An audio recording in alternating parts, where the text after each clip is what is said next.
Me conta, nós estamos aqui no Residencial Aquarela. Quem da sua família está aqui? A minha mãe, Yolanda. Quantos anos? Mamãe tem 94. E meu marido, Edson. Tem quanto tempo que eles... Seu marido tem quantos anos? Meu marido tem 82. Tem quanto tempo eles estão aqui há 1 ano. Exatamente agora está fazendo 1 ano.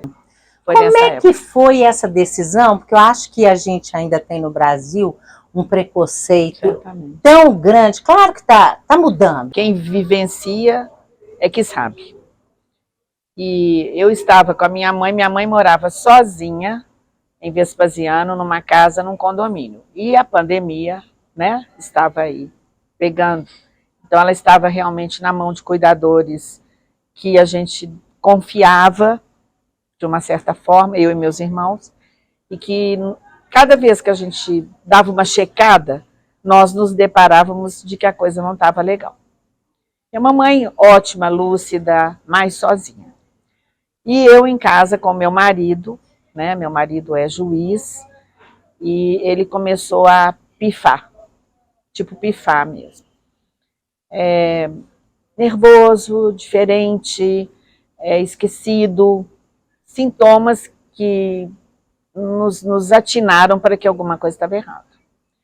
E já temos as nossas filhas casadas, só nós dois em casa, e a gente foi percebendo, minha família toda, minhas filhas, e eu também, de que ele estava saindo do ar.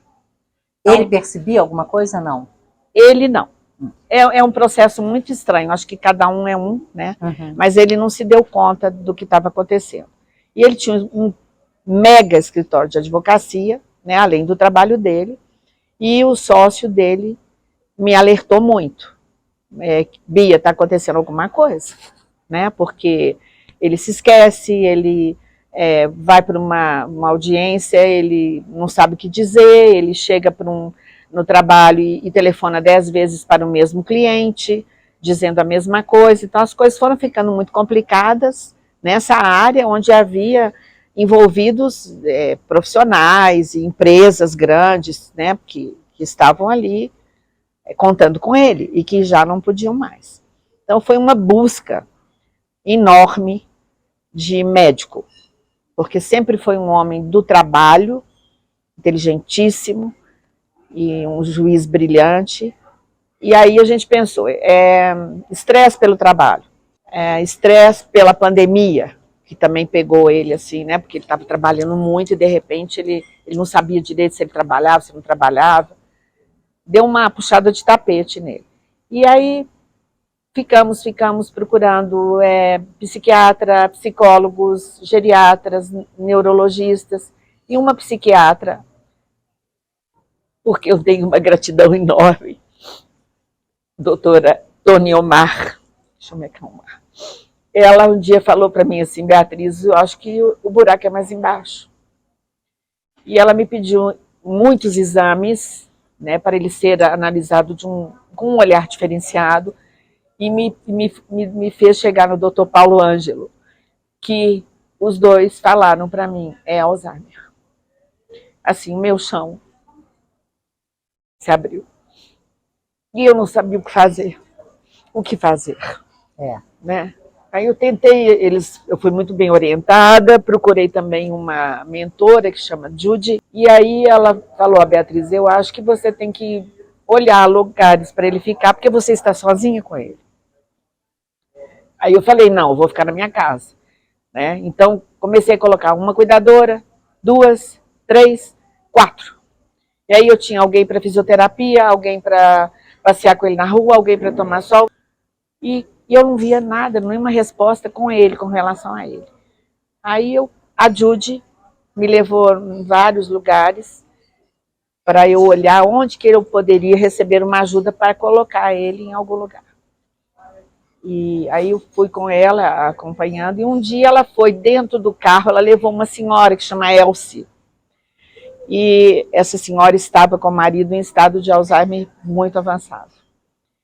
E aí a gente passeou nos lugares e a Elsie falou assim, você precisa de conhecer a Aquarela, que é um lugar que é recente, né, é novo, e eu vou colocar o Humberto lá, Humberto, o marido dela. Então a gente veio aqui, né, e na hora que eu vim aqui, é aqui. E como é que você está sentindo? Quer dizer, tem um ano que os dois estão aqui, né? Sua mãe e seu marido. A minha mãe, eu acho que a gente tirou a mamãe lá de Vespasiano para proteger a mamãe. A minha mãe, ela estava assim, definhando onde ela estava.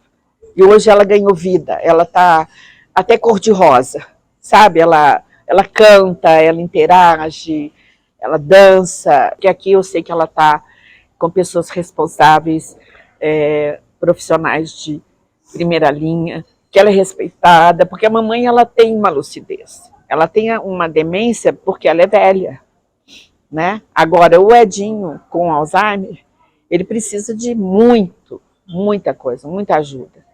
E aqui tem tudo. Eu me sinto muito bem com a minha decisão. Foi uma decisão dificílima, porque eu fui apedrejada.